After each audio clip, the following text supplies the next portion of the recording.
വില്ലും അമ്പും കൈകളിലേന്തിയ വില്ലാളി വീരനല്ലേ. കല്ലായിരുന്നൊരു ഹല്ലിക്കു മോക്ഷം കൊടുത്ത ശ്രീരാമനല്ലേ. രാഘവ രാമ ശ്രീ രഘുരാമ രാജാതിരാമ രാജാതിരാമ രാജാതിരാജനീരേഴു ലോകവും വാഴുന്ന രാമ രാമ വാഴുന്ന രാമ രാമ വാഴുന്ന രാമ രാമ. ഹരേ കൃഷ്ണ. ജയ ശ്രീ രാധേ രാധേ. സർവം കൃഷ്ണാർപ്പണമസ്തു. ജയ ശ്രീ രാധേ ശ്യാം. ജയ ജയ ശ്രീരാം. ഹരേ കൃഷ്ണ. ഇന്ന് നമുക്ക് ദശകം 91 ഭക്തി മഹത്വമാണ് നാരായണീയത്തിൻ്റെ പറയാനുള്ളത് കേട്ടോ. അപ്പോൾ ഞാൻ വായിക്കാം. ശ്രീകൃഷ്ണ ത്വത്പദോപാസനമഭയതമം ബന്ധമിഥ്യാർത്ഥദൃഷ്ടേർ മർത്യസ്യാർത്ഥസ്യ മന്യേ വ്യവസരതി ഭയം യേന സർവാത്മനൈവ യത്താവത് ത്വത്പ്രണീതാനിഹ ഭജനവിധീനാ സ്ഥിതോ മോഹമാർഗേ ധാവന്നപ്യാവൃതാക്ഷഃ സ്ഖലതീന കുഹച്ചിദ്ദേവ ദേവാഖിലാത്മൻ. അല്ലയോ ശ്രീകൃഷ്ണ, അയഥാർത്ഥമായ ഭൗതിക സുഖങ്ങളിൽ താല്പര്യമുള്ള ആർത്തനായ മനുഷ്യനുണ്ടാകുന്ന ഭയത്തെ അകറ്റാൻ ഏറ്റവും ശ്രേഷ്ഠമായ മാർഗം ഭഗവത് പാദോപാസനയാണ്. ഭഗവത് പാദോപാസനയാണ് അടിയൻ പാദോപാസനയാണെന്ന് അടിയൻ കരുതുന്നു. അങ്ങയാൽ ഉപദേശിക്കപ്പെട്ടതായ ആരാധനാ മാർഗങ്ങളെ അനുഷ്ഠിക്കുന്ന ഒരു ഭക്തൻ മോക്ഷമാർഗത്തിൽ കണ്ണും പൂട്ടി ഓടുന്നവനാണെങ്കിൽ തന്നെയും, അല്ലയോ സകലാത്മ സ്വരൂപനും ദേവദേവനുമായ ഭഗവാനേ, അവന്റെ പാദങ്ങൾ ഒരിടത്തും ഇടറുകയില്ല. പാദങ്ങൾ ഇടറി ദുഃഖത്തിൽ പതിക്കുകയില്ല. ഹരേ കൃഷ്ണ. അപ്പോൾ ഭഗവാൻ ഇവിടെ പറയുന്നത് എന്താണ്? ഭൗതിക സുഖങ്ങളുടെ പിറകെ ഓടുന്നവരാണെങ്കിൽ കൂടിയും നമ്മളിപ്പോൾ എന്താണ് ഭക്തിയിലേക്ക് വന്നാൽ പോലും ചിലപ്പോൾ ഭൗതിക സുഖങ്ങൾ കാണുമ്പോൾ അത് തേടി പോകാനുള്ളൊരു ഇത് ഉണ്ടാവും അല്ലേ. അങ്ങനെ ഭൗതിക സുഖങ്ങൾ തേടി പോകുന്നവരാണെങ്കിലും ഭഗവാന്റെ ശരണാഗതിയിൽ വന്നു കഴിഞ്ഞാൽ അവരുടെ കാലൊരിക്കലും പതറുകയില്ല. അവർക്കൊരിക്കലും ദുഃഖത്തിൽ വീഴേണ്ട ഒരു ഇത് ഉണ്ടാവുകയില്ല എന്നാണ് ഇവിടെ പറയുന്നത്. ഭൂമൻ കായേന വാചാ മുഹുരപി മനസാ ത്വദ്ബല പ്രേരിതാത്മാ യദ്യത് കുർവേ സമസ്തം തദിഹ പരതരേ ത്വയ്യ സാർവ സമർപ്പയാമിഹ ജാത്യാപീഹ ശ്വാപാകസ്ത്വയി നിഹിതമനഃ കർമ്മ വാഗീന്ദ്രിയാർത്ഥാ പ്രാണോ വിശ്വം പുനീതേ നതോ വിമുഖ മനാസ്ത്വത് പദാദി പ്രവർയഃ. അല്ലയോ പരബ്രഹ്മ സ്വരൂപനായ ഭഗവാനെ, അവിടുന്ന് ശക്തി പകർന്നു തന്ന ആത്മാവോടുകൂടി അടിയൻ ഇവിടെ ശരീരം കൊണ്ടും വാക്കുകൊണ്ടും മനസ്സുകൊണ്ടും നിരന്തരമായി എന്തൊക്കെ പ്രവൃത്തികൾ ചെയ്യുന്നുണ്ടോ അതെല്ലാം തന്നെ പരമാത്മാവായ അവിടത്തേക്ക് സമർപ്പിക്കുന്നു. ഭഗവത് ഭക്തിയിൽ ലീനമായിരിക്കുന്ന മനസ്സും പ്രവൃത്തിയും വാക്കുകളും അപ്രകാരം തന്നെയുള്ള ഇന്ദ്രിയങ്ങളും അതിൻ്റെ വിഷയങ്ങളും പ്രാണനും ഒക്കെയുള്ള ഒരുവൻ ജാതിയിൽ ശ്വാപകനായി നായാടിയായി ജനിച്ചവനാണെങ്കിൽ തന്നെയും അവൻ ഈ വിശ്വത്തെ പവിത്രീകരിക്കുന്നു. അവിടുത്തെ പാദപത്മങ്ങളിൽ വിമുഖതയുള്ള ഒരുവൻ ബ്രാഹ്മണ കുലത്തിൽ ജനിച്ചവനാണെങ്കിലും മുൻപറഞ്ഞ പ്രകാരമുള്ള ശ്രേഷ്ഠതയെ പ്രാപിക്കുന്നില്ല. അപ്പൊ എന്താണ് ഇവിടെ പറയുന്നത്? പരബ്രഹ്മ സ്വരൂപനായ ഭഗവാനെ, അവിടുന്ന് ശക്തി പകർന്നു തന്ന ആത്മാവോട് കൂടിയ അടിയൻ, അതായത് അവിടുന്ന് ഭഗവാനിൽ നിന്നാണ് നമുക്ക് എന്ത് തരുന്നത്? ശക്തി പകർന്നു തരുന്നത്. അങ്ങനെയുള്ള അടിയൻ, ഈ സാധാരണക്കാരനായ അടിയൻ ഭഗവാന് വേണ്ടിയിട്ട് പറയുന്നു, ഭഗവാന്റെ നാമസങ്കീർത്തനങ്ങൾ ചെയ്യുന്നു, ഭഗവാനെ കുറിച്ച് ഭജിക്കുന്നു, അങ്ങനെ പല പല കാര്യങ്ങൾ ചെയ്യുന്നു അല്ലെ. എല്ലാം ഈ ചെയ്യുന്ന പ്രവൃത്തികളെല്ലാം തന്നെ ഭഗവാന്റെ പാദങ്ങളിൽ, ആ വിഷ്ണു ഭഗവാന്റെ, ആ ശ്രീകൃഷ്ണന്റെ പാദങ്ങളിൽ സമർപ്പിച്ചുകൊണ്ടാണ് ചെയ്യുന്നതെന്നുണ്ടെങ്കിൽ എന്താണ് ഇവിടെ പറയുന്നത്? അതാണ് ഏറ്റവും വലുത്. അങ്ങനെയുള്ളവര്, അതായത് അങ്ങനെയുള്ള ഭഗവാന്റെ കഥകൾ പറഞ്ഞു കൊടുക്കുന്നവര്, ഭഗവാന് വേണ്ടി പ്രവർത്തിക്കുന്നവര്, ഭഗവാന്റെ ഭക്തിയിൽ ലയിക്കുന്നവര്, അങ്ങനെയുള്ളവരാണെന്നുണ്ടെങ്കിൽ ഏത് കുലത്തിലാണ്? ചണ്ടാല കുലത്തിൽ അല്ലെങ്കിൽ നായാടിയായിട്ട്, ശ്വാപന കുലത്തിൽ ജനിച്ചാൽ പോലും, ഒരു നായാടിയായിട്ട് ജനിച്ചാൽ പോലും അവൻ എന്താണ്? അവൻ ഈ വിശ്വത്തെ പവിത്രീകരിക്കുകയാണ്, അവൻ ഈ വിശ്വത്തെ പവിത്രീകരിക്കുന്നവനാണ്. അതുകൊണ്ട് തന്നെ അവിടുത്തെ പാദപത്മങ്ങളിൽ വിമുഖതയുള്ള ഒരുവൻ ബ്രാഹ്മണ കുലത്തിൽ ജനിച്ചവനാണെങ്കിലും മുൻപറഞ്ഞ പ്രകാരമുള്ള ശ്രേഷ്ഠതയെ പ്രാപിക്കുന്നില്ല. അപ്പോൾ ബ്രാഹ്മണ കുലത്തിൽ ജനിച്ചാൽ പോലും ഈ പറയുന്ന നായാടിയുടെ ഇത് ലഭിക്കുന്നില്ല എന്നാണ് പറയുന്നത്, ആ ശ്രേഷ്ഠത ലഭിക്കുന്നില്ല എന്നാണ് പറയുന്നത്. കാരണം നമ്മൾ ഏത് കുലത്തിൽ ജനിച്ചു അല്ലെങ്കിൽ ഏത് ഇതിൽ ജനിച്ചു എന്നുള്ളതല്ല, ഭഗവാന്റെ നാമങ്ങൾ ആരാണോ പറഞ്ഞു കൊടുക്കുന്നത് അവനാണ് ഭഗവാൻ ഏറ്റവും ഇഷ്ടമുള്ളവൻ, അവനെയാണ് ഭഗവാൻ പരിഗണിക്കുന്നത്, അവനാണ് കൂടുതൽ ശ്രേഷ്ഠൻ എന്നാണ് ഇവിടെ പറയുന്നത്.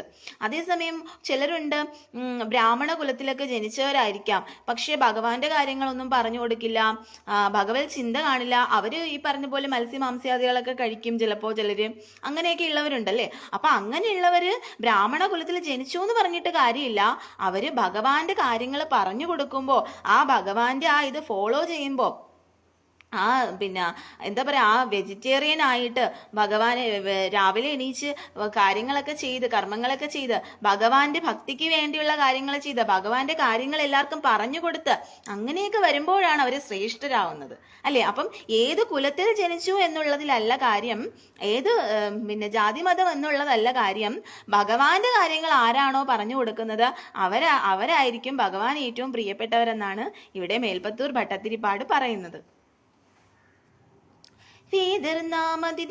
ഭവതി നനു മനകൽപ്പിതം ച ദ്വിതീയം തൈനക്യാഭ്യാസശീലോ ഹൃദയമിഹ യഥാശക്തി ബുദ്ധ്യാ നിരുദ്ധ്യ മായാവിദ്യേതു തസ്മിൻ പുനരഭിന തഥാ ഫാതി മായാദിനാദം തം ത്വാം ഭക്ത്യാ മഹത്വാ സതതമനുഭജന്നീശാ ഭീതിം വിജാഹ്യാം.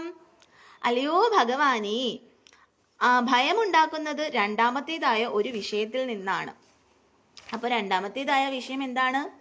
ഈ രണ്ടാമത്തേത് നമ്മൾ തന്നെ കൽപ്പിച്ചു കൂട്ടുന്ന ഒരു സംഗതിയുമാണ്. എല്ലാം ഏകമെന്ന ബോധത്തെ നിരന്തരമായി അഭ്യസിച്ച് അക്കാര്യം അടിയന്റെ ഹൃദയത്തെ ബുദ്ധിയാൽ കഴിയുന്നത്ര ബോധ്യപ്പെടുത്തി ആ ഭയത്തെ അടിയൻ ഇല്ലാതാക്കുന്നുണ്ട്. മായാബന്ധമായ വികാരമാണ് ആ ഭയം എന്നതിനാൽ അടിയന് അതിന് കഴിയുന്നില്ല. അല്ലയോ മായാനിധിയായ ഈശ്വര, അങ്ങേ ദൃഢമായ ഭക്തിയിലൂടെ ഉപാസിച്ചുകൊണ്ട് ആ ഭീതിയെ അടിയൻ ഇല്ലാതാക്കുന്നുണ്ട്. അപ്പോൾ എല്ലാം ഒന്ന് തന്നെയാണ് അല്ലേ.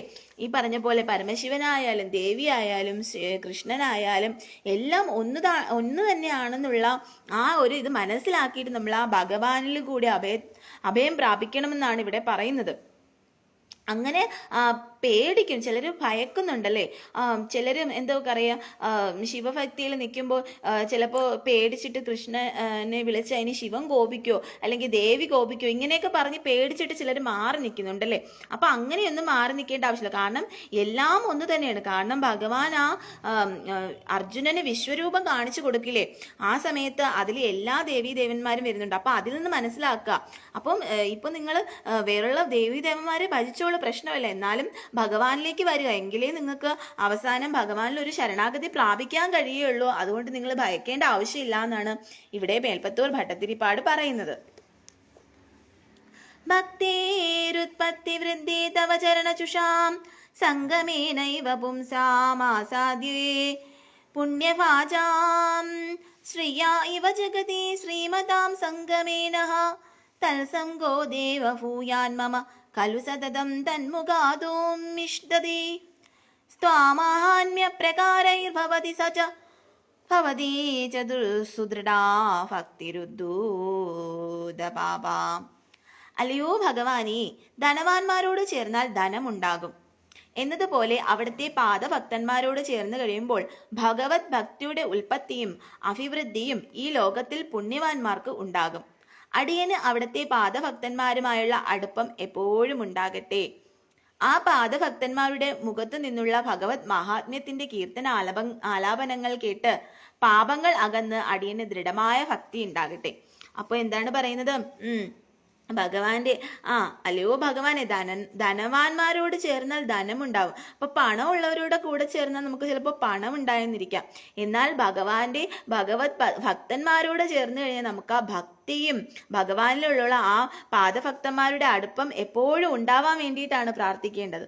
അപ്പൊ അവരോടുള്ള ആ ഭക്തിയും ഉൽപ്പത്തിയും അഭിവൃദ്ധിയും എല്ലാം നമുക്ക് ഉണ്ടാവും എന്നാണ് പറയുന്നത്. അപ്പൊ അങ്ങനെയുള്ള ആ പാദഭക്തന്മാരെ ഭഗവാന്റെ ഭക്തന്മാരുമായിട്ടുള്ള ആ സത്സംഗം എപ്പോഴും തരാനുള്ള ഭാഗ്യം എനിക്ക് ഉണ്ടാവട്ടെ. അങ്ങനെ എൻ്റെ സകലവിധമായിട്ടുള്ള പാപങ്ങളും ഇല്ലാതായി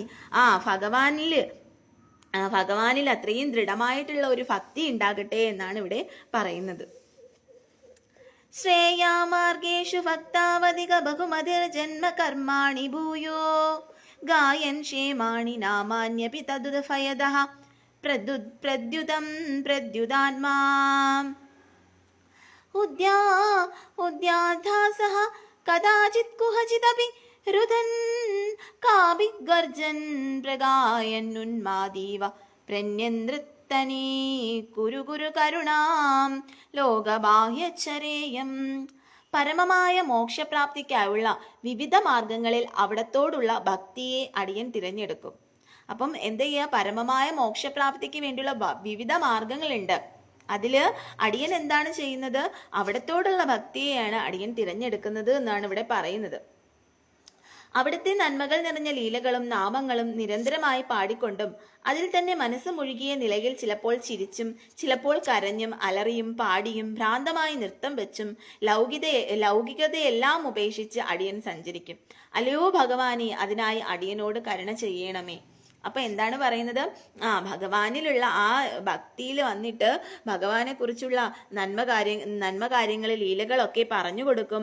അതുപോലെ എന്ത് ചെയ്യണം, ഭഗവാന്റെ നാമങ്ങളൊക്കെ ഇങ്ങനെ പാടിക്കൊണ്ടിരിക്കും. എന്നിട്ട് എന്ത് ചെയ്യും, നൃത്തം ചെയ്യും.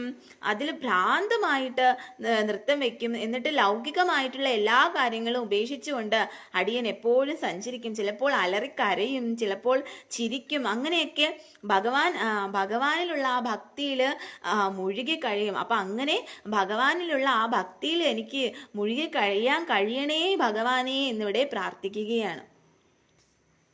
അതിനുള്ള കരുണ അടിയനോട് കാണിക്കണമേ ഭഗവാനെ എന്നിങ്ങനെ ഭഗവാനോട് നമുക്കും പ്രാർത്ഥിക്കാം. ഭൂതാനേതാനി ഭൂതാത്മകമപി സകലം പക്ഷി മത്സ്യാൻ മൃഗാദീൻ മർത്യാൻ മിത്രാണി ശത്രൂനപി യമിതമതിസ്ത്വയം യാന്യനാമാനീഹ ത്വൽസേവായാം ഹി സിദ്ധ്യേ മമ തവ കൃപയാ ഭക്തിദാർഢ്യം വിരാഗാം തത്വസ്ത്വാസ്യാവബോധഃ ഭജി ചാഭുവനപതേ യജ്ഞഭേദം വിനൈവാം. പക്ഷി, മത്സ്യം, മൃഗം തുടങ്ങിയ സുഹൃത്തുക്കൾ, ശത്രുക്കൾ, പഞ്ചഭൂതങ്ങൾ, പഞ്ചഭൂത സൃഷ്ടങ്ങളായ സകലവും എന്നിങ്ങനെ എല്ലാം അവിടുത്തെ രൂപങ്ങൾ തന്നെയെന്ന് ഉറപ്പിച്ച മനസ്സോടെ അങ്ങേ നമസ്കരിക്കുന്നു. അല്ലയോ ഭുവനത്തിന് നാഥനായുള്ളവനെ, അങ്ങേ ഉപാസിച്ചാൽ വെവ്വേറെയുള്ള യജ്ഞങ്ങളൊന്നും കൂടാതെ അവിടുത്തെ കാരുണ്യത്താൽ തന്നെ ഉറച്ച ഭക്തിയും വിരക്തിയും തത്വബോധവും അടിയന് ലഭിക്കും. അപ്പം എന്താണ് പറയുന്നത്, ഭഗവാന്റെ ഭക്തിയിൽ വന്നാൽ തന്നെ എന്താണ്, ഒരു യജ്ഞങ്ങളുടെ ഒന്നും ഒരു ആവശ്യം വരുന്നില്ല. അതുപോലെ തന്നെ അങ്ങയുടെ കാരുണ്യത്താൽ തന്നെ ഭക്തിയും വിരക്തിയും തത്വബോധവും അടിയന് ലഭിക്കും എന്ന് പറയുകയാണ് ഇവിടെ. നോ മുഹ്യൻ ശുദ്രടാത്യർഭവസരണി ഭവൈസ്ത്വൈനീലനീലാശയത്വാ ചിന്താസാതത്യശാലി നിമിഷലവമപി ത്വത്പാദാദ പ്രകമ്പഃ ഇഷ്ടാനിഷ്ടേഷു തുഷ്ടി വ്യസന വിരഹിതോ മായികത്വാവബോധ ജോത്സ്നാന വിസ്ത്വന്ന കേന്ദോരധിക ശിശിരോ ശിശിരീതേനാത്മനാ സഞ്ചരേയാം. അങ്ങയിൽ തന്നെ മനസ്സ് മുഴുകിയവനായി ഭൗതിക ജീവിതത്തിൽ ഉണ്ടാകുന്ന വിശപ്പും ദാഹവും ഒന്നും ബാധിക്കാൻ അനുവദിക്കാതെ നിമിഷാംശം പോലും അവിടുത്തെ പാദപത്മങ്ങളിൽ നിന്നും മനസ്സിളകാത്ത നിലയിൽ അവിടുത്തെ തന്നെ നിരന്തരം ഉപാസിക്കുവാനും അപ്രകാരം ഉപാസിച്ചുകൊണ്ട് ഇഷ്ടങ്ങളൊന്നും പറയുന്നത് മായാകൽപിതമാണെന്ന തിരിച്ചറിവോടെ ഒന്നിലും സന്തോഷവും സന്താപവും കൂടാതെ അവിടുത്തെ പാദനഖമാകുന്ന ചന്ദ്രന്റെ നിലാവലങ്ങളിൽ കുളിർത്ത ആത്മാവോട് കൂടിയവനായി അടിയൻ സഞ്ചരിക്കും.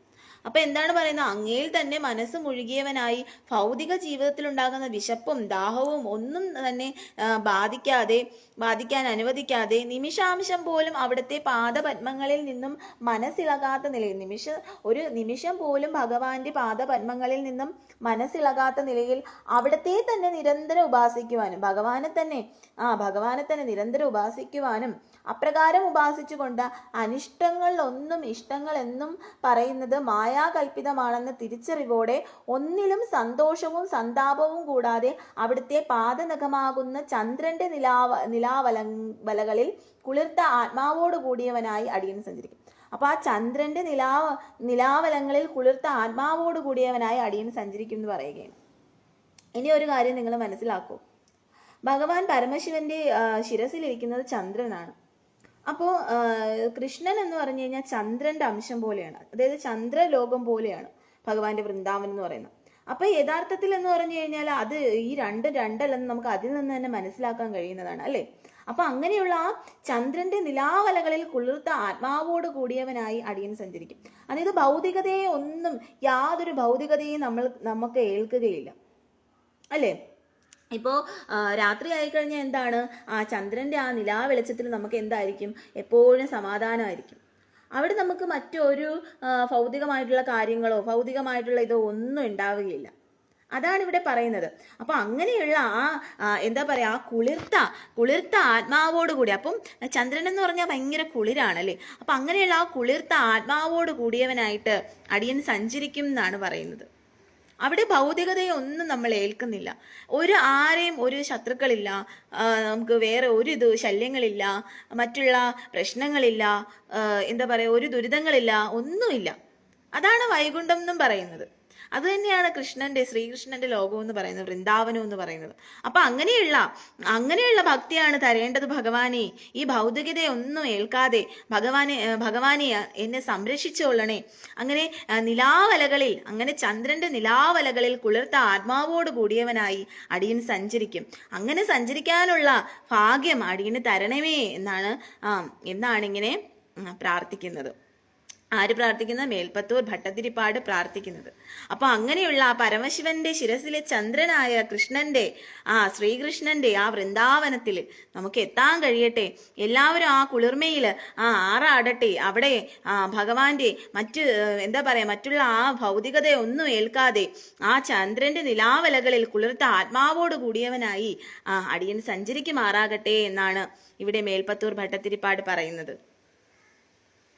ഭൂദേശേഷു ത്വദൈകസ്മൃതി സമധിഗതോ നാധികാരോ വധു ചേത് ത്വത്പ്രേമ ത്വത്കമൈത്രീ ജഡമതിഷു കൃപാദിഷ്ടുസു ഭൂയാദുപേഷാം ഹർച്ചായാം വാ സമർച്ചാ കുതുക മുരുതര ശ്രദ്ധയാ വർദ്ധതാം മേ ത്വൽസംസേവി തഥാപി ദ്രുതമുബലവതേ ഭക്തലോകോത്തമത്വം.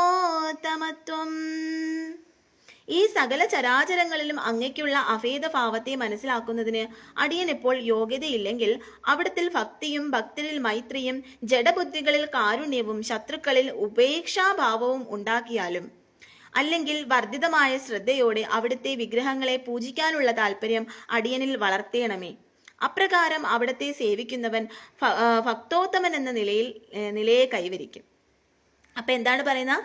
സകല ചരാചരങ്ങളിലും അങ്ങയ്ക്കുള്ള അഭേദഭാവത്തെ മനസ്സിലാക്കുന്നതിന് അടിയൻ ഇപ്പോൾ യോഗ്യതയില്ലെങ്കിൽ അവിടുത്തെ ഭക്തിയും ഭക്തരിൽ മൈത്രിയും ജഡബുദ്ധികളിൽ കാരുണ്യവും ശത്രുക്കളിൽ ഉപേക്ഷാഭാവവും ഉണ്ടാക്കിയാലും എന്നാണ് പറയുന്നത്. അപ്പൊ ശത്രുക്കളോട് ഭഗവത് ഭക്തന്മാരോട് ആ ഒരു ഭക്തിയും, എന്നിട്ട് എന്താണ് ശത്രുക്കളോട് ആ ഒരു ഉപേക്ഷാഭാവവും. ശത്രുക്കൾ ഇപ്പം നമ്മുടെ അടുത്തേക്ക് വരികയാണെങ്കിൽ അവരോട് ആ ഒരു ഉപേക്ഷാഭാവം, നമ്മൾ അവരെ കുറിച്ച് ചിന്തിക്കാതിരിക്കുന്ന, അവരിൽ നിന്നും അകന്നു പോകുന്ന ആ ഒരിത്, അതാണ് പറയുന്നത്. അങ്ങനെ ഒരു ഉപേക്ഷാഭാവവും, പിന്നെ എന്താണ്, ഭഗവാന്റെ വിഗ്രഹങ്ങളെങ്കിലും പൂജിക്കാനുള്ള, അതുവഴി ഭഗവാന്റെ ഭക്തിയിലേക്ക് ഉയരാനുള്ള ഭാഗ്യം, അതിനുള്ള ഭാഗ്യമെങ്കിലും അടിയനിൽ വളർത്തിയെടുക്കണമേ എന്ന് പറയണം. അപ്രകാരം അവിടത്തെ സേവിക്കുന്നവൻ ഭക്തോത്തമൻ എന്ന നിലയിൽ കൈവരും. അങ്ങനെ അവിടത്തെ സേവിക്കുന്നവൻ എങ്ങനെയായിരിക്കും വരുന്നത്? ഭക്തോത്തമൻ എന്ന നിലയിൽ കൈവരിക്കും. ആവൃത്യ ത്വൽസ്വരൂപം ക്ഷിതിജലമരുദ്യാത്മാനാ വിക്ഷിപന്തി ജീവാൻ ഭൂയിഷ്ടകർമാ ബലിവശഗതീൻ ദുഃഖജാലേ ക്ഷിപന്തിഹ ത്വന്മായാമാവിവോന്മാമയി ഭുവനപദേ കൽപതേ തത്പ്രശാന്ത്യൈ ത്വത്പാദേ ഭക്തിരേവത്യ വദതൈ വിഭോ സിദ്ധയോഗീ പ്രബുദ്ധഃ.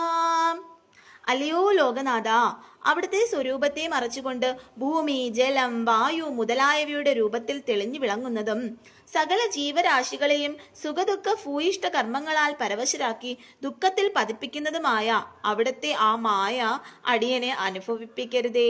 അങ്ങയാൽ സൃഷ്ടമായ ഈ മായയ്ക്ക് അവിടുത്തെ തൃപ്പാദങ്ങളിലുള്ള ഭക്തി മാത്രമാണ് പരിഹാരമെന്ന് സിദ്ധയോഗിയായ പ്രബുദ്ധൻ പറഞ്ഞിരിക്കുന്നു. അപ്പോൾ ഈ മായേനെ അല്ലേ, മഹാമായയാണ്, ആ ദേവിയാണ്, ഭഗവാനിൽ നിന്ന് വന്ന ആ ദേവിയാണ് നമ്മളെ ഈ ഭൗതിക ലോകത്തിലേക്ക് വിടുന്നത്. അങ്ങനെയുള്ള ആ മായയോട് തന്നെ പറഞ്ഞ് ആ മായയിൽ നിന്നും മാറ്റി ഭഗവാന്റെ ഭക്തിയിലേക്ക് കൊണ്ടുവരണേ എന്നാണ് ഇവിടെ മേൽപ്പത്തൂർ ഭട്ടതിരിപ്പാട് പറയുന്നത്. അതുപോലെ എന്താണ്, ഈ മായയ്ക്ക് പോലും, അങ്ങനെയുള്ള മഹാമായയ്ക്ക് പോലും അവസാനം എന്താണ്, അവിടുത്തെ തൃപ്പാദങ്ങളുള്ള ഭക്തി മാത്രമാണ് പരിഹാരം. അവിടുത്തെ ഭഗവാനുള്ള ഭക്തി മാത്രമാണ് പരിഹാരം എന്ന് ആര് പറയുകയാണ്? സിദ്ധയോഗിയായ പ്രബുദ്ധൻ പോലും പറഞ്ഞിരിക്കുന്നു. സിദ്ധയോഗിയായ പ്രബുദ്ധൻ പോലും അതാണ് പറഞ്ഞിരിക്കുന്നത് അല്ലേ. അപ്പൊ നമുക്ക് ഈ കലികാലത്തിൽ വന്നിട്ട് ഒരിക്കലും നമുക്ക് എന്ത് ചെയ്യാൻ കഴിയില്ല, അവിടെ പോയി ആരെങ്കിലും നമ്മളോട് ദേഷ്യപ്പെട്ട് വന്നു കഴിഞ്ഞാൽ തിരിച്ച് നമുക്ക് മറുപടി പറയാനോ ദേഷ്യപ്പെടാനോ നമുക്ക് യുദ്ധം ചെയ്യാനോ കഴിയില്ല. അങ്ങനെ ചെയ്തു കഴിഞ്ഞാൽ നമുക്ക് എന്തെങ്കിലും സംഭവിക്കും. അതുകൊണ്ട് ഒരു പക്ഷെ നമ്മൾ അവരെ വല്ലതും ചെയ്തു കഴിഞ്ഞാലും നമുക്ക് ജയിലിൽ പോയി കിടക്കേണ്ടി വരും അല്ലേ. അതല്ല ഇനി അവര് നമ്മൾ എന്തെങ്കിലും ചെയ്താൽ നമ്മൾ മരണപ്പെടും അല്ലേ. അപ്പം ഇതിൽ നിന്നെല്ലാം മാറി നിൽക്കുക, മനസ്സിലായി, അത് മാത്രമേ നമുക്ക് ഈ കലികാലത്ത് കഴിയുള്ളൂ. അതുകൊണ്ടാണ് പറയുന്നത് മായ പോലും അവസാനം എന്ത് ചെയ്യാണ്, ഭഗവാന്റെ തൃപ്പാദങ്ങളിലാണ് അഭയം പ്രാപിക്കുന്നതെന്ന്. അപ്പൊ ആ മഹാമായ പോലും ഭഗവാന്റെ തൃപ്പാദങ്ങളിൽ അഭയം പ്രാപിക്കുമ്പോഴാണ് അത് ഭക്തി മാത്രമാണ് പരിഹാരമെന്ന് സിദ്ധയോഗിയായ പ്രബുദ്ധൻ പോലും പറയുന്നുണ്ട്. അത്രയും സിദ്ധയോഗിയായിട്ടുള്ള പ്രബുദ്ധൻ പോലും പറയുന്നത് അതാണ്.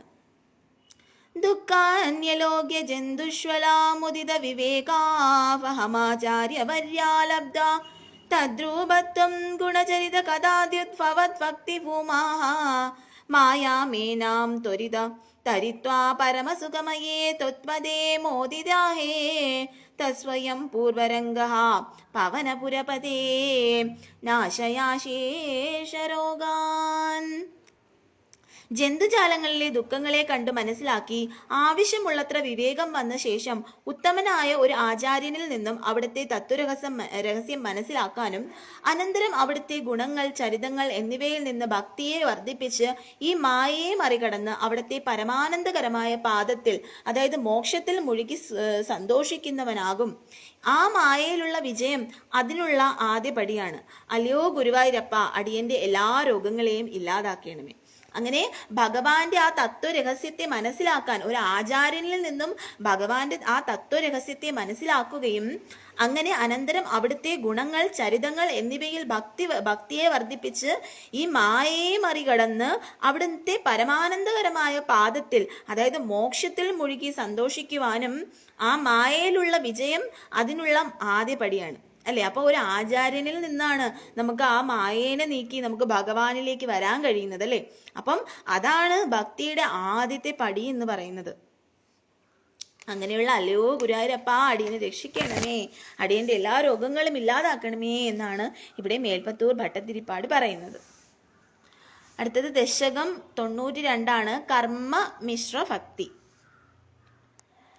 മേദൈ സർവാണി കർമാണ്യാ ഫലപരതയാ വർണ്ണിതാനീതി ബുദ്ധ്വാ താനി ത്വയ്യർപ്പിതാന്യേവ ഹി സമനുരജൻ യാനി നൈഷ്കർമ്യമീശാം മാവൂദേ ദ്വൈർനിശിഷിദേ കുഹചിദപി മനഃ കർമ്മദ്വാജാം പ്രവൃത്തിർ ദുർവർജം ചേതവാപ്തം തദപി ഖലു ഭവത്യർപ്പയേ ചിത്പ്രകാശേ. അല്ലയോ സർവേശ്വരനായ ഭഗവാനെ, ഫലകാംക്ഷയില്ലാതെ കർമ്മം ചെയ്യണമെന്നാണ് വേദങ്ങളിൽ പറഞ്ഞിരിക്കുന്നത് എന്ന് മനസ്സിലാക്കി കർമ്മങ്ങളെയെല്ലാം അങ്ങയിൽ അർപ്പിച്ചുകൊണ്ട് കർമ്മവിമുക്തമായ ജ്ഞാനമാർഗത്തെ അടിയൻ പ്രാപിച്ചുകൊള്ളാം. നിഷിദ്ധമാണെന്ന് ആ വേദങ്ങൾ പറഞ്ഞിരിക്കുന്ന യാതൊന്നിനോടും മനസാ വാച കർമ്മണ ഉള്ള പ്രവർത്തികൾ ഉണ്ടാകരുതേ. എന്നാൽ വർജിക്കാനാവാത്ത വിധം വല്ലതും വന്നു ഭവിക്കുന്നുവെങ്കിൽ അതും പരമാനന്ദ പ്രകാശരൂപനായ അങ്ങയിൽ അടിയൻ അർപ്പിച്ചുകൊള്ളാം. അപ്പോൾ സകലമായിട്ടുള്ള കാര്യങ്ങൾ നമ്മളൊരു കർമ്മം ചെയ്യുമ്പോൾ അതിൽ യാതൊരു വിധത്തിലുള്ള ഫലകാംക്ഷയും പാടില്ലെന്നാണ് പറയുന്നത്. അങ്ങനെ ഒരു ഫലകാംക്ഷയും കൂടാതെ കർമ്മം ചെയ്തിട്ട് എന്ത് ചെയ്യുകയാണ്? വേദങ്ങളിൽ പറഞ്ഞിരിക്കുന്ന പോലെ കർമ്മങ്ങളെ എല്ലാം ഭഗവാന്റെ പാദങ്ങളിൽ തൃപ്പാദങ്ങളിൽ സമർപ്പിച്ചിട്ട് മനസാ വാച കർമ്മണേ ഉള്ള പ്രവൃത്തികൾ ഉണ്ടാവരുത്. എനിക്കിനി ഞാൻ എന്ത് തെറ്റ് ചെയ്താലും ശരി ചെയ്താലും എന്ത് ചെയ്താലും എൻ്റെ സാഹചര്യം കൊണ്ടായാലും എന്താ കൊണ്ടായാലും ഭഗവാൻ അതറിയാം. അതെല്ലാം ഞാൻ ഭഗവാനിൽ സമർപ്പിക്കുകയാണ്.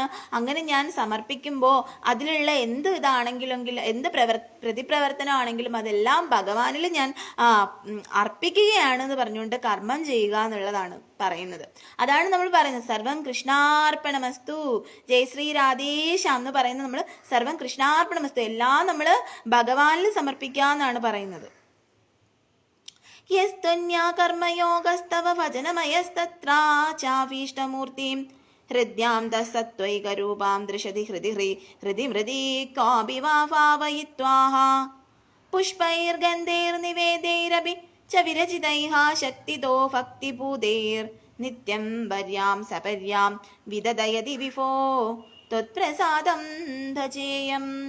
അല്ലയോ സർവവ്യാപിയായ ഭഗവാനേ, അങ്ങേ ഭജിക്കാനായി മറ്റേതൊരു കർമ്മയോഗമാണോ ഉള്ളത്, അതിൽ ഏറ്റവും ഹൃദ്യമായ സത്വസ്വരൂപത്തോടെയുള്ള ഇഷ്ടമൂർത്തിയെ അങ്ങേ തന്നെ കല്ലിലോ മണ്ണിലോ മനസ്സിലോ അതല്ല മറ്റെവിടെയെങ്കിലുമോ സങ്കല്പിച്ച് എന്നും അടിയനാൽ കഴിയുന്ന വിധം പുഷ്പഗന്ധ നിവേദ്യങ്ങളാൽ ശ്രേഷ്ഠമായ ഉപാസന നടത്തി അവിടുത്തെ പ്രസാദത്തെ അടിയൻ നേടിക്കൊള്ളാം. അങ്ങനെ എന്താ പറയുന്ന, ഭഗവാനെ എങ്ങനെയും ഒരു കല്ലിലോ മണ്ണിലോ പ്രതിഷ്ഠിച്ച് അല്ലെങ്കിൽ നമ്മുടെ ഹൃദയത്തിൽ തന്നെ പ്രതിഷ്ഠിച്ചിട്ട് ഭഗവാനെ പ്രാർത്ഥിച്ചിട്ട് എന്ത് ചെയ്യാന്ന് പറയാൻ, ഭഗവാന് പലവിധത്തിലുള്ള പുഷ്പങ്ങളും ഗന്ധങ്ങളും നിവേദ്യങ്ങളും എല്ലാം സമർപ്പിച്ചിട്ട് എന്ത് ചെയ്യാൻ, ശ്രേഷ്ഠമായ ഉപാസന നടത്തി അവിടുത്തെ പ്രസാദത്തെ അടിയൻ നേടിക്കൊള്ളാം, അവിടുത്തെ ആ കരുണയെ അടിയൻ നേടിക്കൊള്ളാം എന്നാണ് പറയുന്നത്. സ്ത്രീ ശൂദ്രാസ്ത്വത് കഥാതിശ്രവണ വിരഹിത ആസ്താദേ ഭയദയാർഹാം സ്ത്വത്തൽപാദാസന്നയാദാൻ ദ്വിജകുലജനുഷോ ഹന്തഃ ശോചാമ്യശാന്താൻ വിദ്യർത്ഥം തേ യജന്തോ ബഹുകഥിതമപി ത്വാമനാകർണയന്തോ ദൃപ്താ വിദ്യാഭിജാത്യൈഃ കിമുന വിദദേ സാദൃശം മാ കൃതാമാം. അല്ലയോ ഭഗവാനെ, അവിടത്തെ കുറിച്ചുള്ള കഥകളും മറ്റും കേൾക്കാൻ വിലക്കപ്പെട്ട സ്ത്രീകളും ശൂദ്രരും ദയ അർഹിക്കുന്നതിനാൽ അവരുടെ കാര്യം അവിടെ ഇരിക്കട്ടെ. എന്നാൽ അവിടുത്തെ പാദങ്ങൾക്കടുത്തെത്തിയിട്ടും ശാന്തി നേടാത്ത ബ്രാഹ്മണ കുലത്തിൽ പിറന്നവരെ കുറിച്ച് അടിയൻ ദുഃഖിക്കുന്നു. കഷ്ടം തന്നെ. അവർ അവരുടെ നിത്യവൃത്തി എന്ന നിലയിൽ മാത്രം യാഗത്തെ അനുഷ്ഠിക്കുന്നു. അപ്രകാരം അവർ അഹങ്കാരികളായി തീർന്നിരിക്കുന്നു. അങ്ങയെക്കുറിച്ച് എത്രത്തോളം കേട്ടിട്ടുണ്ടെങ്കിലും അവരത് ചെവിക്കൊള്ളുന്നില്ല.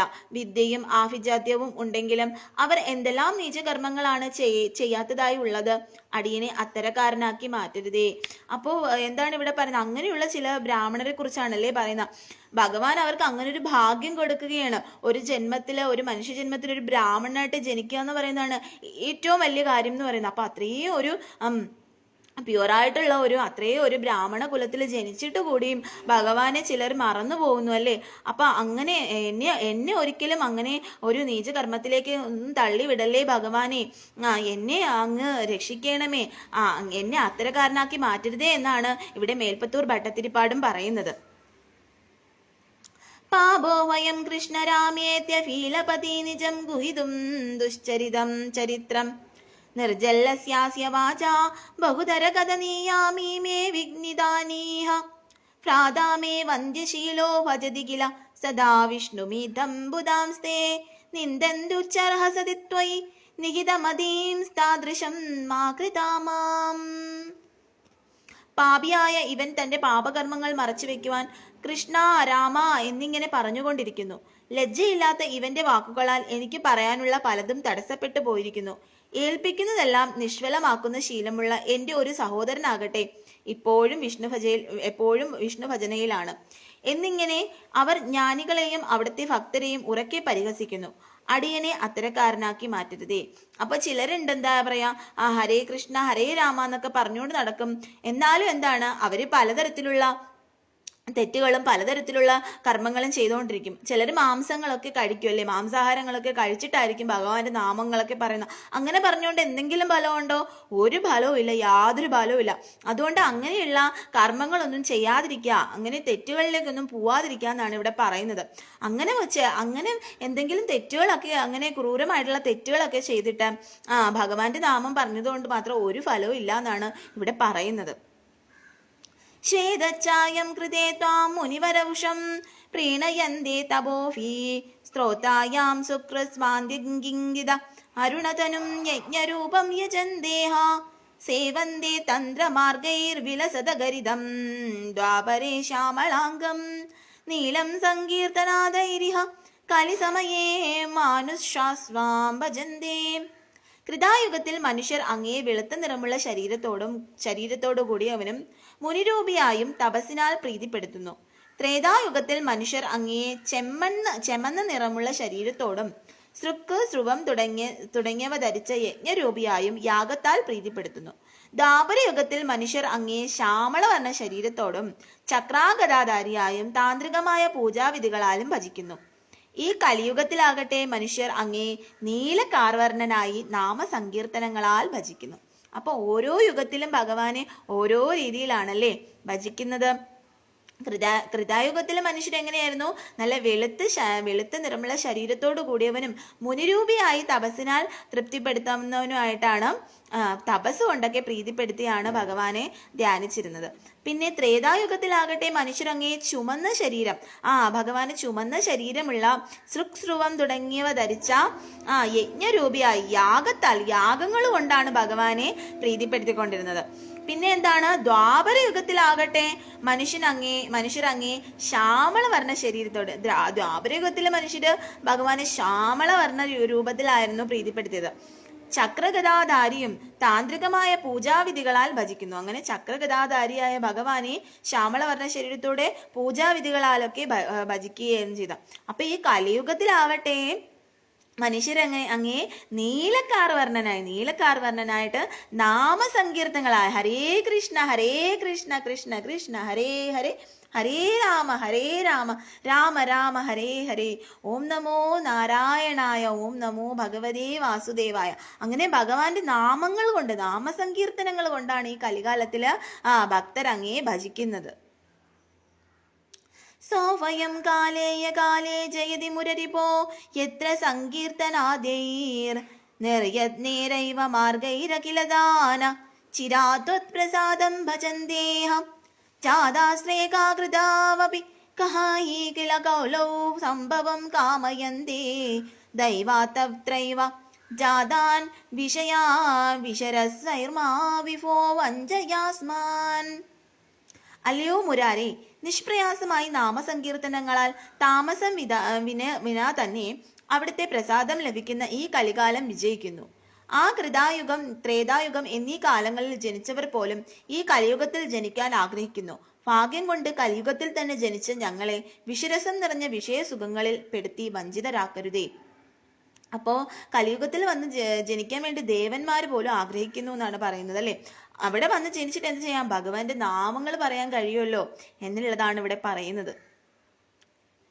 അപ്പൊ അങ്ങനെ കലിയുഗത്തിൽ ജനിച്ച ഞങ്ങളെ ഈ വിഷരസങ്ങളിൽ, അതായത് ദുഷ്ടരായ ആൾക്കാരുടെ അടുത്തൊന്നും ഞങ്ങളെ ആ ഒരു ക്രൂരതയിലേക്കൊന്നും തള്ളിവിടല്ലേ. മദ്യപാനം, ചൂതുകളി, പിന്നെന്താ മത്സ്യമാംസാദികൾ ഭക്ഷിക്കുന്നത്, അല്ലാതെയുള്ള അങ്ങനെയുള്ള തെറ്റുകൾ ചെയ്യുന്നത്, അങ്ങനെ പലതരത്തിലുള്ള തെറ്റുകളുണ്ടല്ലോ.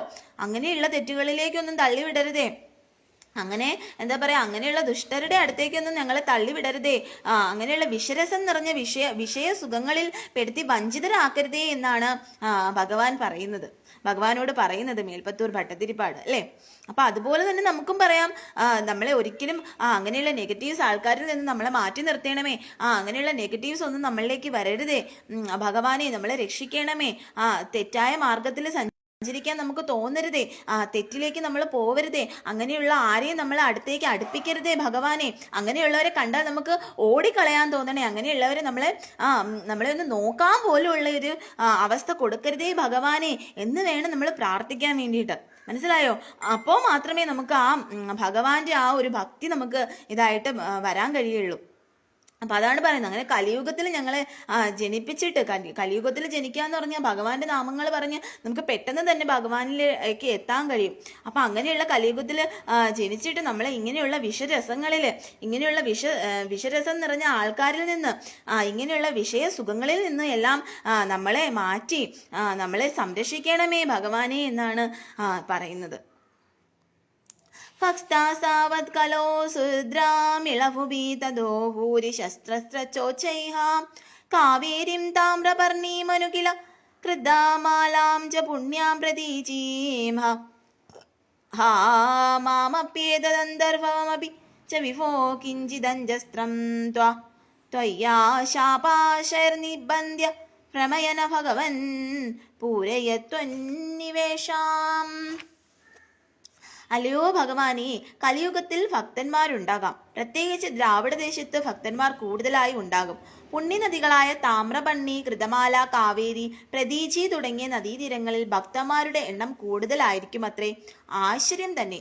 ഈ പുണ്യം നിറഞ്ഞ ദേശത്ത് ജനിച്ചവനും അങ്ങയിൽ കുറഞ്ഞതെങ്കിലും ഭക്തിയുള്ളവനുമായ അടിയനെയും വിഷയസുഖങ്ങളാകുന്ന പാശത്താൽ കെട്ടി ഭ്രമിപ്പിക്കരുതേ. അവിടത്തോടുള്ള അടിയന്റെ സേവയെ പൂർത്തീകരിപ്പിക്കണമേ. അപ്പം അല്ലയോ ഭഗവാനെ, കലിയുഗത്തിൽ ഭക്തന്മാരുണ്ടാകാം, എന്നാൽ തന്നെയും പ്രത്യേകിച്ച് ദ്രാവിഡ ദേശത്ത് ഭക്തന്മാർ കൂടുതലായിട്ട് കാണപ്പെടുന്നുണ്ട്. പുണ്യനദികളായ താമ്രപർണി, കൃതമാല, കാവേരി, പ്രതീചി തുടങ്ങിയ നദീതീരങ്ങൾ ഭക്തന്മാരുടെ എണ്ണം കൂടുതലായിരിക്കും അത്രേ. ആശ്ചര്യം തന്നെ. എന്നാൽ ഈ പുണ്യം നിറഞ്ഞ ദേശത്ത് ജനിച്ചവനും അങ്ങയിൽ കുറഞ്ഞതെങ്കിലും ഭക്തിയുള്ളവനുമായ അടിയനെയും വിഷയസുഖങ്ങളാകുന്ന പാശത്താൽ കെട്ടി ഭ്രമിപ്പിക്കരുതേ. അവിടത്തോടുള്ള അടിയന്റെ സേവയെ പൂർത്തീകരിപ്പിക്കണം. അപ്പം സുഖങ്ങളിലൊന്നും പോയി വീഴാനായിട്ട് ഭഗവാൻ അനുവദിക്കരുതേ. അങ്ങനെ ഒരു കടിഞ്ഞാണില്ലാത്ത കുതിരയെ പോലെ എന്ന് നമ്മൾ പറയാം. അതുപോലെ എന്താ പറയാ, പലതരത്തിലുള്ള പാപങ്ങളിലേക്ക് തള്ളി വിടരുതേ ഭഗവാനെ എന്നാണ് പ്രാർത്ഥിക്കേണ്ടത്. അങ്ങനെ അങ്ങനെ വിഷയസുഖങ്ങളാകുന്ന ആ പാശത്താല് കെട്ടി ഭ്രമിപ്പിക്കരുതേ ഭഗവാനെയും. അവിടത്തോടുള്ള അടിയന്റെ സേവയെ പൂർത്തീകരിപ്പിക്കണം. അവിടത്തോടുള്ള ഭഗവാന്റെ സേവ ചെയ്യാനുള്ള കാര്യങ്ങൾ, ആ സേവയെ പൂർത്തീകരിപ്പിക്കണമേ എന്നാണ് പ്രാർത്ഥിക്കുന്നത്. അതിനുവേണ്ടിയാണ് നമ്മളും പ്രാർത്ഥിക്കേണ്ടത് അല്ലെ. നമ്മളെ അങ്ങനെയുള്ള തെറ്റായിട്ടുള്ള സാഹചര്യത്തേക്ക് തള്ളിവിടരുത്. അങ്ങനെയുള്ള തെറ്റായ ആളുകളിൽ നിന്ന് നമ്മളെ സംരക്ഷിക്കണം, നേർവഴിക്ക് നയിക്കണം, നല്ലത് വരുത്തണം എന്ന് നമ്മൾ അത് വേണം നമുക്ക് പ്രാർത്ഥിക്കാൻ. അതും കൂടി നമ്മൾ പ്രാർത്ഥിക്കാം. അല്ലാതെ ചിലരുണ്ട്, എനിക്ക് അത് വേണം, ഇത് വേണം, എനിക്ക് വീട് വേണം, കാർ വേണം, എനിക്ക് കുറേ പൈസ വേണം, എനിക്ക് അല്ലെങ്കിൽ സമൂഹത്തിൽ വലിയ പദവി വേണം, രാഷ്ട്രീയത്തിൽ വലിയ പദവി വേണം, അല്ലെങ്കിൽ എനിക്ക് രാജാവാകണം, അങ്ങനെയുള്ള വിഷയസുഖങ്ങളെല്ലാം നമ്മളെ ഭൗതികതയിൽ പിടിച്ച് നിർത്തുന്നതാണ് അല്ലേ. അപ്പൊ അങ്ങനെയുള്ള വിഷയസുഖങ്ങൾ, പിന്നെ എനിക്ക് സുന്ദരികളായ സ്ത്രീകളെ വേണം, അല്ലെങ്കിൽ ചിലർക്ക് സുന്ദരന്മാരായ അല്ലാതുള്ള സുഖങ്ങൾ വേണം, അങ്ങനെ കാമത്തിന് വേണ്ടി, പണത്തിന് വേണ്ടി, അല്ലാതെ പല പല കാര്യങ്ങൾക്ക് വേണം, അങ്ങനെയൊക്കെ പല പല ആഗ്രഹങ്ങളുണ്ടാവും. ഇതെല്ലാം ഭൗതികതയാണ്. അപ്പം ഇങ്ങനെയുള്ള ഒന്നിലും എന്നെ പെടുത്താതെ, ഇങ്ങനെയുള്ള ആഗ്രഹങ്ങൾ ഒന്നും എനിക്ക് തരാതെ, അതിലൊന്നും എന്നെ ഭ്രമിപ്പിക്കാതെ അവിടത്തോടുള്ള സേവ, ഭഗവാന്റെ സേവ ചെയ്ത് ഭഗവാനെ സേവിക്കാൻ വേണ്ടിയിട്ട്, ഭഗവാനെ സ്നേഹിക്കാൻ വേണ്ടിയിട്ട്, ഭഗവാന്റെ ധാമത്തിൽ എത്താൻ വേണ്ടിയിട്ടുള്ള ഭാഗ്യം ഉണ്ടാക്കി തരണേ എന്നാണ്, ഇതിൽ നിന്നെല്ലാം മോചിപ്പിച്ച് ഒരു നന്മ ഉണ്ടാക്കി തരണേന്നാണ്, സേവയെ പൂർത്തീകരിക്കാനുള്ള അവസരം ഉണ്ടാക്കി തരണേന്നാണ് ഇവിടെ പ്രാർത്ഥിക്കുന്നത്. അതുപോലെ നമുക്കും പ്രാർത്ഥിക്കാം. അതിനുള്ള അവസരം, ഭഗവാനിൽ ഒരു ഭക്തി വരാനുള്ള, ഇങ്ങനെയുള്ള ഇതിൽ നിന്നുള്ള നെഗറ്റീവ്സിൽ നിന്നെല്ലാം നമ്മളെ മോചിപ്പിച്ച് പോസിറ്റീവായി നമുക്ക് ഭഗവാനിൽ ഒരു ഇത് വരാനുള്ള ഇത് തരണേന്ന് നമുക്ക് ഭഗവാനോട് പ്രാർത്ഥിക്കാം. ദൃഷ്ടാധർമ്മദ്രുഹം തം കലിമപകരുണം പ്രാഗ്മഹീഷീത് പരീഷീദന്തും വ്യാഘൃഷ്യ ഖഡ്ഗോപബിനാ വിനിഹതവാൻ സാരവേദി ഗുണാംശാധ തൽസേവാദ്യാശു സിദ്ധേതസ്സതിഹ നത്തദാ തത്പരേ ചൈഷബീരുർ യത്തു പ്രാഗ്രേവ രോഗാദിഫിരപരഹതേ പഹരതേ തത്രഹാ ശിക്ഷയന്നം. പണ്ട് പരീക്ഷിത്തു രാജാവ് ധർമ്മത്തെ ദ്രോഹിക്കുന്നവനും കാരുണ്യമില്ലാത്തവനുമായ ആ കലിയെ കൊല്ലാൻ വാളൂരി. പക്ഷേ സാരഞ്ജനായ പരീക്ഷിത്ത് ആ കലിയിൽ ദോഷങ്ങളോടൊപ്പം തന്നെ ഗുണാംശവും ഉള്ളതായി കണ്ടതിനാൽ കൊല്ലാതെ വിട്ടു. ഈ കലിയുഗത്തിൽ ഭഗവത് സേവ തുടങ്ങിയവയാൽ പെട്ടെന്ന് ഫലമുണ്ടാകും. അതുപോലെ ദുഷ്ടകർമ്മങ്ങളുടെ ഫലങ്ങൾ വൈകിയേ സംഭവിക്കുകയുള്ളൂ. ആ കലിയാകട്ടെ അവിടുത്തെ ഭക്തരിൽ ഭയമുള്ളവനാകയാൽ അവൻ ഭഗവത് ഭക്തരെ രോഗങ്ങളും മറ്റും കൊണ്ട് ഭഗവത് സേവയിൽ നിന്നും തടയുന്നു. കഷ്ടം. അതിനാൽ ഈ കലിയെ അവിടുന്ന് ശിക്ഷിക്കണമേ. അപ്പൊ എന്ത് ചെയ്യുകയാണ്? ഈ കലി എന്ന് പറഞ്ഞു കഴിഞ്ഞാൽ എന്തിനാണ്? ഒരു കാരുണ്യമില്ലാത്ത ദ്രോഹിക്കുന്നവനായിരുന്നു. അങ്ങനെ പരീക്ഷിത് മഹാരാജാവ് ഈ കലിയെ കൊല്ലാനായിട്ട് വിചാരിക്കുക. പക്ഷെ എന്ത് ചെയ്യണം? കുറച്ച് ഗുണാംശങ്ങൾ ഈ കലിയിൽ ഉള്ളത് കൊണ്ട് തന്നെ പരീക്ഷിത് മഹാരാജാവ് കലിയെ വെറുതെ വിടുകയാണ്. പക്ഷെ എന്ത് ചെയ്യണം? ഈ കലി എന്ത് ചെയ്യണം? പല ദുഷ്ടകർമ്മങ്ങളും ചെയ്തിട്ട് ഭഗവാന്റെ ഭക്തിയിലോട്ട് വരുമ്പോൾ ആ ഭക്തിയിൽ നിന്ന് ഭഗവാനെ നിന്ന് അകറ്റാൻ വേണ്ടിയിട്ട് എന്ത് ചെയ്യുകയാണ്? ആ കലി ഭഗവത് ഭക്തന്മാർക്ക് രോഗങ്ങളൊക്കെ കൊടുക്കും. അപ്പോൾ ഇപ്പം എന്തെങ്കിലും ഒരു രോഗം വരുമ്പോഴത്തേക്ക് പേടിക്കില്ലേ നമ്മൾ? അയ്യോ, എനിക്ക് ഈ അസുഖം വന്നത് ഞാനിനി ഇങ്ങനെയൊക്കെ വന്നതുകൊണ്ടായിരിക്കും എന്നൊക്കെ കരുതി പേടിച്ചിട്ട് ചിലർ ആ ഭഗവത് ഭക്തിയിൽ നിന്നും വിട്ടിട്ട് വേറുള്ള ഇതിലേക്ക് പോകും. അപ്പൊ അതിന് വേണ്ടിയിട്ട് ഇതിന് വേണ്ടിയിട്ടാണ് കലി ഇങ്ങനെയൊക്കെ ചെയ്യുന്നത്. രോഗങ്ങളൊക്കെ കൊടുത്തിട്ട് ഭഗവത് ഭക്തിയിൽ നിന്ന് മാറാൻ വേണ്ടിയിട്ടാണ് ഇങ്ങനെ ചെയ്യുന്നത്. പക്ഷെ നമ്മൾ അതിൽ വീഴാൻ പാടില്ല. അങ്ങനെ ഒരു അസുഖം എന്തെങ്കിലും വന്നാലും അത് ഭഗവാനോട് പ്രാർത്ഥിച്ച് അത് മാറ്റാനുള്ള ഇത് മാറ്റിത്തരണേന്ന് ഭഗവാനോട് പ്രാർത്ഥിക്കുകയാണ് വേണ്ടത്. അല്ല നമ്മളത് പേടിച്ചിട്ട് ഉടനെ ഭഗവാനെ വിട്ടിട്ട് പോവരുത് എന്നാണ് ഇവിടെ പറയുന്നത്. അങ്ങനെ ഭഗവത് സേവയിൽ നിന്ന് നമ്മൾ മാറരുതെന്നാണ് പറയുന്നത്. അപ്പം അങ്ങനെയുള്ള ഇങ്ങനെ ദുഷ്ടനായിട്ടുള്ള ഈ കലിയിൽ നിന്ന് നമ്മളെ എല്ലാം രക്ഷിക്കണമേ എന്നാണ് ഭഗവാനോട് പ്രാർത്ഥിക്കുന്നത്. അതുപോലെ ഈ കലിയെ ഭഗവാൻ ശിക്ഷിക്കണമേ എന്നുമാണ് ഭഗവാനോട് പ്രാർത്ഥിക്കുന്നത്. അങ്ങനെ നമുക്കും പ്രാർത്ഥിക്കാം. അങ്ങനെയുള്ള ആ ദുഷ്ടനായ കലി നമ്മളെ ബാധിക്കാതിരിക്കട്ടെ. നമ്മളെ ആ കലിയിൽ നിന്നും ആ കലികാലത്തിൽ നിന്നും നമ്മെ എല്ലാവരെയും ഭഗവാൻ മോചിപ്പിക്കട്ടെ, ഭഗവാൻ രക്ഷിക്കണേ ഭഗവാനെ എന്ന് നമുക്ക് ഭഗവാനോട് മനസ്സുരുക്കി പ്രാർത്ഥിക്കാം. ഗംഗാം ഗീതാജ ഗായത്ര്യാബീജ തുളസികാ ഗോപികാ ചന്ദനം തത് സാളഗ്രാമാദി പൂജാ പരപുരുഷ തദൈകാദശി നാമവർണാഃ ഏതാന്യാപിഷ്ടാപ്യയജ്ഞാന്യയേ കലിസമയേ ത്വത്പ്രസാദപ്രവൃത്യാ ക്ഷിപ്രം മുക്തിപ്രദാനീത്യാഭിദുര്യക്ഷയസ്തേഷു മാം സഞ്ജയേതാഃ. ഈ കലികാലത്തിൽ അവിടുത്തെ അനുഗ്രഹത്തെ വർദ്ധിപ്പിക്കുന്നതും വളരെ എളുപ്പത്തിൽ മുക്തിയെ തരുന്നതുമാണ് ഗംഗ, ഗീത, ഗായത്രി മന്ത്രം, തുളസി, ഗോപീചന്ദനം, സാളഗ്രാമ പൂജ, ഏകാദശി വ്രതം, ഭഗവത് നാമാക്ഷരങ്ങൾ എന്നിങ്ങനെയുള്ള 8 കാര്യങ്ങൾ എന്ന് ഋഷിവര്യന്മാർ പറഞ്ഞിരിക്കുന്നു.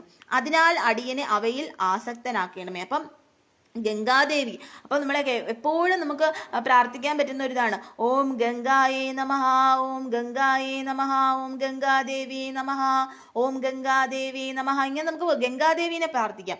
പിന്നെ ഗംഗ അവിടെ പോവുകയാണെങ്കിൽ നമുക്ക് സ്നാനം ചെയ്യാം, ആരതി എടുക്കാം. അവിടെ പോവുക, ഗംഗയിൽ പോവാൻ പറ്റാത്തവർ കാണുമല്ലോ. അപ്പൊ അങ്ങനെയുള്ളവർക്ക് നമുക്ക് ഗംഗാദേവിനെ പ്രാർത്ഥിക്കാം. പിന്നെ എന്താണ് പറയുന്നത്? ഗീത, ഭഗവത്ഗീത, ഭഗവാന്റെ ഭഗവത്ഗീത അല്ലേ? ഭഗവത്ഗീത എപ്പോഴും വായിക്കാൻ പറ്റും.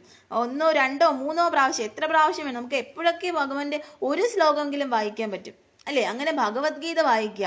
യഥാ യഥാ ഹി ധർമ്മസ്യ ഗ്ലാനിർഭവതി ഭാരത അഭ്യുത്ഥാനമധർമ്മസ്യ തദാത്മാനം സൃജാമ്യഹം പരിത്രാണായ സാധൂനാം വിനാശായ ചതുഷ്കൃതാം ധർമ്മ സംസ്ഥാപനാർത്ഥായ സംഭവാമി യുഗേ യുഗേ.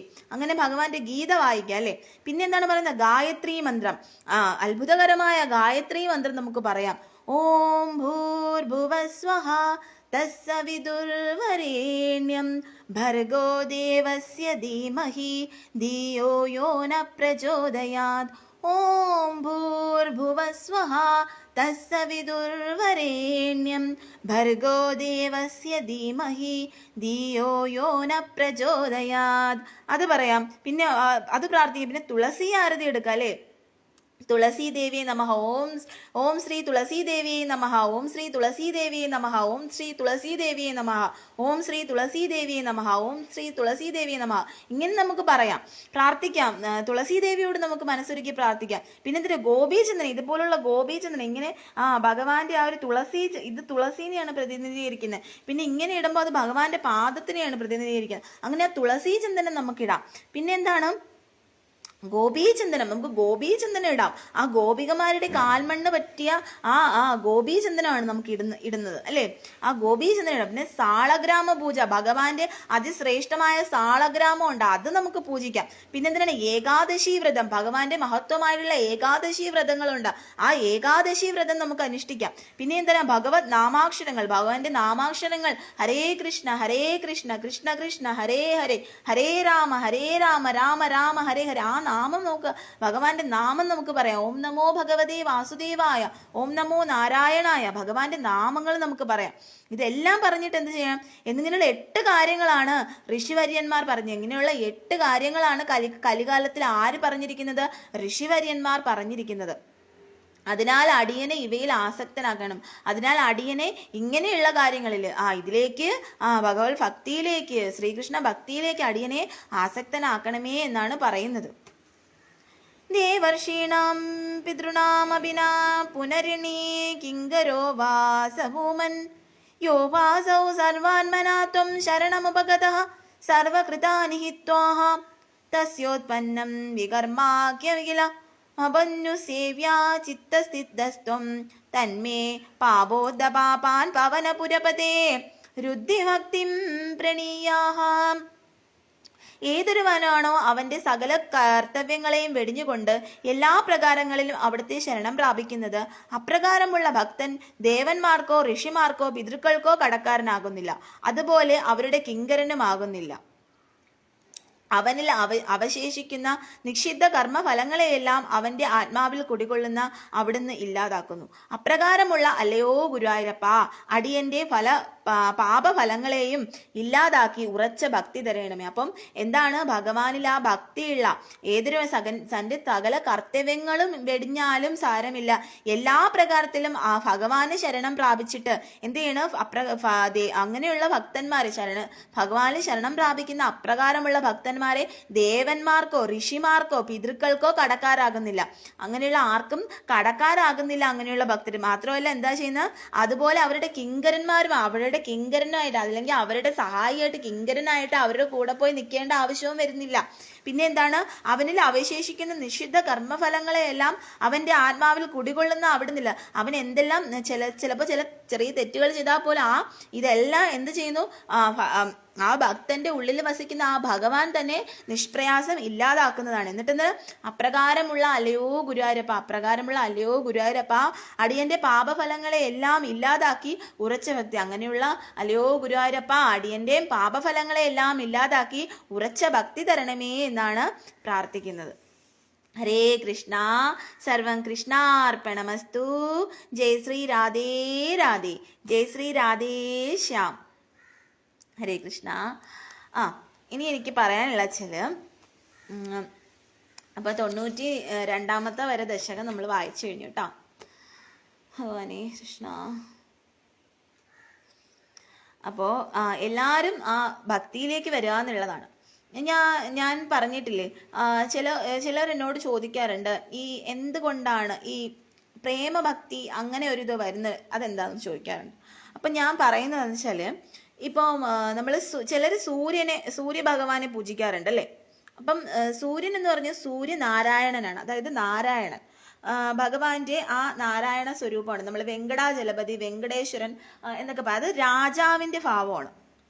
അപ്പൊ സൂര്യനാണ്, ആ സൂര്യ തേജസ്സാണ്. അതിനാണ് നമ്മൾ നാരായണൻ, സൂര്യനാരായണൻ. അപ്പൊ നമ്മൾ ഓം നമോ നാരായണ ഓം നമോ എന്ന് പറഞ്ഞാൽ സൂര്യൻ എന്ന് പറഞ്ഞാൽ രാജാവാണ്. അവിടെ നമുക്ക് എന്തെന്ന് വെച്ചാൽ ഒരു രാജാവിൻ്റെ അടുത്ത് പോയി നമ്മൾ എങ്ങനെയാ നിൽക്കുന്നത്, അതുപോലെയുള്ള ഇതാണ്. കുറച്ച് എന്താ പറയുക, കുറച്ച് ഗൗരവ ഭാവമായിരിക്കും. മനസ്സിലായി, അതങ്ങനെയൊരു ഭാവമാണ്. അപ്പം അതാണ് ആ അപ്പം സൂര്യവംശത്തിലുള്ള കുറേ ഇതുണ്ട്. അതായത് നാരായണനിൽ വരുന്ന കുറേ ഇതാണ് ദേവീദേവന്മാര്. മനസ്സിലായില്ലേ, ഇന്ദ്രൻ, വരുണൻ, പിന്നെ സൂര്യൻ, പിന്നെന്താ വായുദേവൻ, അങ്ങനെ കുറെ, വായുദേവൻ ചന്ദ്രനിൽ വരുന്നതെന്ന് തോന്നുന്നു. അപ്പൊ അങ്ങനെ കുറെ ദേവന്മാരുണ്ട്. പിന്നെ ദേവിമാരുണ്ട്. ദേവിമാരിൽ പാർവതി ദേവി, സരസ്വതി, ലക്ഷ്മി, പിന്നെന്താ, പിന്നെ ഈ മുരുകസ്വാമി, ഗണപതി, അങ്ങനെ ഇതൊക്കെ വരുന്ന ശിവഭഗവാന്റെ എനിക്ക് കറക്റ്റായിട്ട് അറിയില്ല. പക്ഷെ ശിവഭഗവാന്റെ ചന്ദ്രൻ വരുന്നോണ്ട് ചന്ദ്ര ഇതാണല്ലോ വരുന്നത്. അപ്പം ഭഗവാനിലാണ്, ഭഗവാന്റെ അടുത്ത ലെവൽ വരുന്നത് ശിവഭഗവാനാണ്. അപ്പം ദേവിമാര്, സകല ദേവിമാർ, അതായത് സരസ്വതി, ലക്ഷ്മി, ഭദ്ര, ദുർഗ, ഇതെല്ലാം വരുന്ന ആ സൂര്യനിൽ, ആ നാരായണനിൽ വരുന്നതാണ്. അതുകൊണ്ടാണ് നമ്മൾ ദേവീനെയും പ്രാർത്ഥിക്കുമ്പോൾ അമ്മേ നാരായണ, ദേവി നാരായണ, ലക്ഷ്മി നാരായണ, ഭദ്രേ നാരായണ ഇങ്ങനെ പറയുന്നത്. മനസ്സിലായോ? അപ്പൊ അത് ഒരു കുറച്ച് എന്താ പറയാ, നമ്മളിപ്പോ ദേവി കുറെ എന്താ പറയാ നമ്മളെ ഉപദ്രവിക്കുക, ഇങ്ങനെ ശൂലമൊക്കെ കൊണ്ട് അങ്ങനെ ആയുധങ്ങൾ കാണും, എല്ലാ ആയുധങ്ങൾ കാണും. അങ്ങനെ എല്ലാ ആയുധങ്ങളും വരുന്ന ദൈവങ്ങളെ നമ്മൾ നോക്കിയാൽ മതി. അങ്ങനെ ഒരു ഉദാഹരണം ഞാൻ പറയാം. അങ്ങനെ വരുന്നതാണ് ഈ സൂര്യ ഇതിൽ വരുന്നത്, അതായത് സൂര്യ നാരായണനിൽ വരുന്നത്, അതായത് നാരായണനിൽ വരുന്നത്.